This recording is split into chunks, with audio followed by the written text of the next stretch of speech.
السلام علیکم۔ یہ 2-3 دن سے قاسم علی شاہ صاحب اور عمران خان کا جو چرچا ہو رہا ہے سوشل میڈیا پہ اور ہر جگہ پہ، آپ کو پتہ ہی ہے جو کمنٹس دیے ہیں انہوں نے عمران خان کے بارے میں اور شہباز شریف کے بارے میں، اور ان پہ کافی مخالفت بھی ہو رہی ہے۔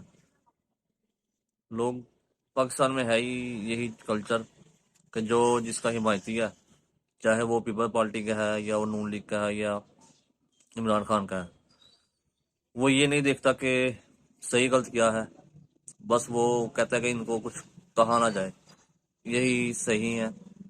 اور دنیا میں ان سے اچھا کوئی بھی نہیں ہے، چاہے وہ نون لیگی ہے۔ وہ نواز شریف کے بارے میں ان کا یہی کمنٹ ہے کہ نواز شریف سے اچھا لیڈر کوئی بھی نہیں ہے دنیا میں۔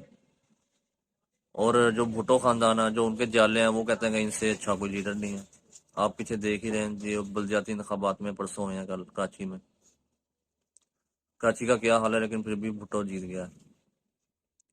عمران خان کا بھی یہی، جو اس کے حمایتی ہیں، میں نے ووٹ بھی عمران خان کو ہی دیا تھا ویسے، تو جس توقعات کے ساتھ ہم نے دیا تھا عمران خان کو ووٹ، اس توقعات پہ پورا تو نہیں اترے عمران خان۔ جو تبدیلی کا نعرہ انہوں نے لگایا تھا وہ اس طرح کامیاب نہیں ہو سکے، کیونکہ انہوں نے وہی پرانے چہرے جو مشرف کے دور کے تھے ان کو ہی انہوں نے موقع دیا اپنی پارٹی میں۔ کوئی نیا چہرہ زیادہ ان میں بھی نہیں آیا۔ پنجاب میں بھی آپ دیکھ لیں، ایسا وزیر اعلیٰ انہوں نے لگا دیا جس سے کام ہی نہیں ہو سکے۔ خود بھی ان کی کابینہ میں زیادہ تر وہی تھے جو مشرف کے دور کے تھے، وزیر مشیر وغیرہ۔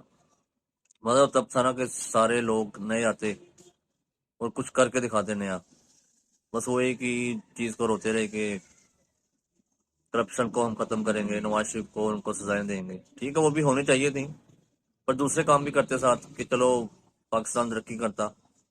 پاکستان نے ترقی کی بھی، لیکن اس طریقے سے نہیں جو ہماری توقعات تھیں۔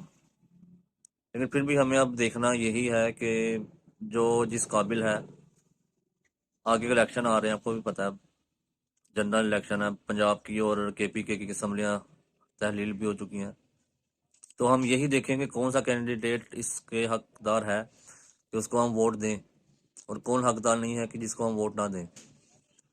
ہم یہ نہ دیکھیں کہ یہ عمران خان نے کھڑا کیا تو ہم جتنا مرضی یہ برا بندہ ہم اس کو ووٹ دیں گے، ایسا نہ دیکھیں، اس کو پرکھیں اس کو کہ وہ اس قابل ہے بھی کہ نہیں کہ ہماری نمائندگی کر سکے، اس کے بعد ہی آپ اپنا ووٹ کاسٹ کریں، کیونکہ اب ہم بدلیں گے تو پاکستان بدلے گا، ورنہ یہ ایسی جو آپ دیکھ رہے ہیں حال 6-7 مہینے سے آپس میں لڑے جا رہے ہیں، اور عوام کا کیا حال ہو رہا ہے کہ عوام کو ایک بنیادی چیز آٹا بھی میسر نہیں ہے۔ اتنے برے حالات ہوئے ہیں پاکستان کے، اس کے علاوہ ایکسپورٹ امپورٹ ہر چیز بری طرح متاثر ہے۔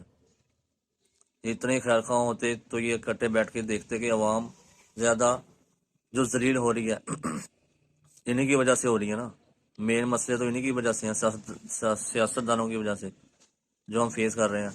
عام عوام ہر چیز اتنی مہنگی ہو چکی ہے کہ عام جو 15 سے 20 ہزار جس کی سیلری ہے یا جو کماتا ہے بیچارہ مزدور، وہ کس حال میں ہے اس ٹائم، آپ سب کو پتہ ہے۔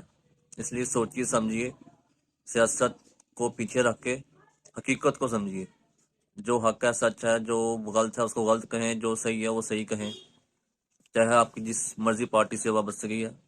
یہی میری آپ سے عرض اور گزارش ہے، اور سوچ سمجھ کے اپنا فیصلہ کریں تاکہ پاکستان کو ہم سیدھی راہ پر چلا سکیں، اگر ہم نے ترقی کرنی ہے تو، اور اپنی ایمانداری کو فروغ دیں، اچھے کام کریں۔